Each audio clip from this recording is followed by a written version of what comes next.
Oke, baik, Bapak dan Ibu, saya akan menerangkan prinsip dasar dari premi dan cost of insurance, di mana sangat wajar bahwa calon nasabah akan membandingkan dengan manfaat yang sama, perusahaan mana yang akan mereka pilih, apakah perusahaan A ataukah perusahaan B, dengan melihat manfaat yang sama dengan perbandingan premi yang berbeda. Nah, sebenarnya Bapak dan Ibu, penting kita ketahui bersama bahwa struktur dari cost of insurance ini memang tidak terlihat di polis ya Bapak Ibu ya, tetapi bisa sebenarnya di go through untuk dilihat detailnya. Nah, saya ingin memberikan basic dasarnya Bapak Ibu bahwa ini penting, di mana cost of insurance inilah yang menjadi elemen utama dari sebuah manfaat yang Bapak Ibu ambil. Ini saya kasih gambaran, cost of insurance itu akan naik seiring dengan bertambahnya waktu. Contoh, ketika Bapak Ibu berusia 30 tahun, maka cost of insurance itu 400.000. Tetapi berjalannya waktu, tahun depan, 2 tahun lagi, 5 tahun lagi, 10 tahun lagi, 30 tahun lagi, dan seterusnya, maka cost itu akan meningkat.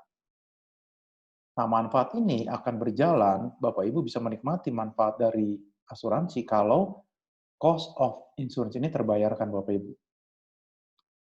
Nah, apa yang menjadi kendala adalah dengan cost yang seiring naik ini, dengan bertambahnya umur nasabah, walhasil di saat nasabah tua nanti atau sudah tidak produktif, pada umumnya di atas usia 55 tahun, maka nasabah tidak mampu lagi membayar cost of insurance. Kenapa? Karena biasanya orang umur pensiun itu income-nya makin menurun, bahkan sudah nol. Jadi hanya makan dari tabungan dan sebagainya.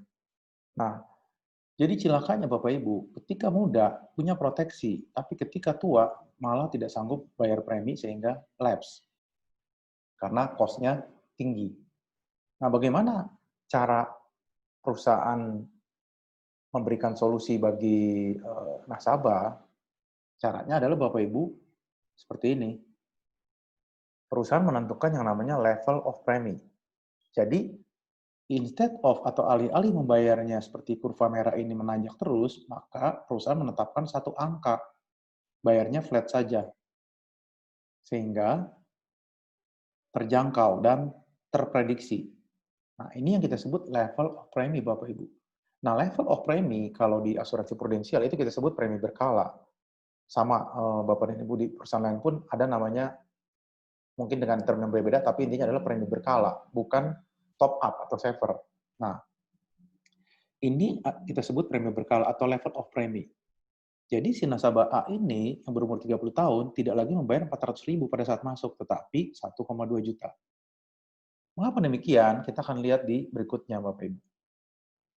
Ini, dengan membayar 1,2 juta, maka ada kelebihan uang sebenarnya masuk ke perusahaan yang warna hijau ini. Oke, nah, uang ini buat apa? Uang ini buat nanti menanggulangi kekurangan bayar yang warna pink ini, Bapak Ibu. Karena cost of insurance-nya naik, sedangkan bayar preminya tetap 1,2 juta. Selisih ini siapa yang nanggung?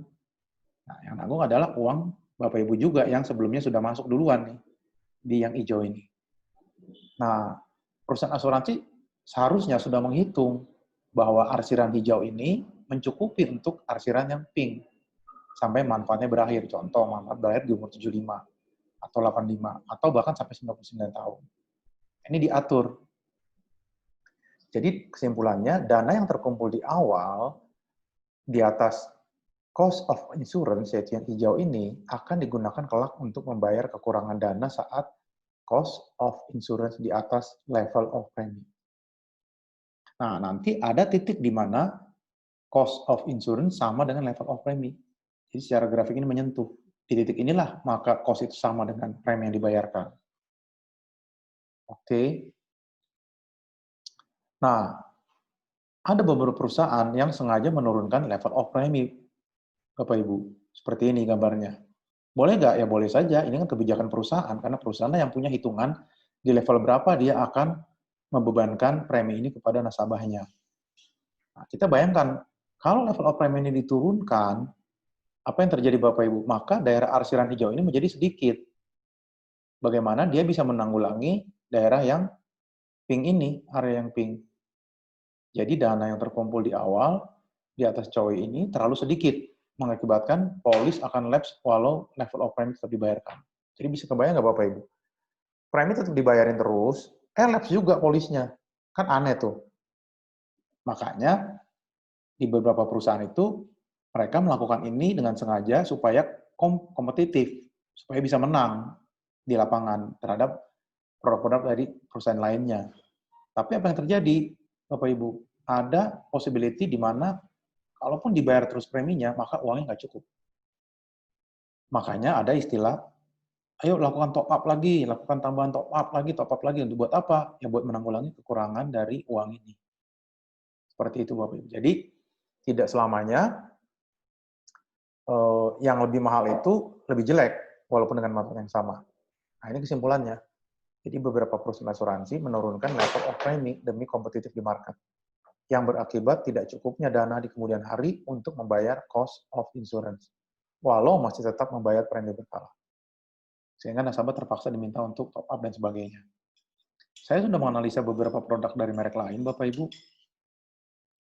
Cost mereka itu lebih tinggi dari cost-nya Prudential. Kebetulan saya dari Prudential, cost-nya ini lebih tinggi, tapi level of premi-nya lebih rendah.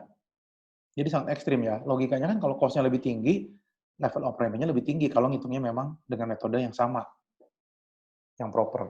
Tapi karena mau kompetitif di market, maka even cost-nya lebih tinggi, level of premi-nya lebih rendah. Memang jadi kelihatan murah. Seperti itu. Tapi nanti akibatnya di belakang. Jadi seperti itu Bapak Ibu. Jadi premi prudensial itu bukan lebih mahal sebenarnya, tetapi lebih aman hingga akhir. Belum lagi ditambah dengan perbedaan-perbedaan dari produk yang tersebut. Jadi biasanya produk asuransi itu tidak pernah benar-benar 100% sama antara satu merek dengan merek lain, Bapak. Jadi itu pun sudah membedakan sebenarnya cost of insurance-nya. Seperti itu. Jadi pertimbangkanlah hal ini ketika Bapak Ibu membandingkan satu produk dengan produk lain dari asuransi lain. Mudah-mudahan bisa dimengerti, begitu aja Bapak Ibu. Terima kasih.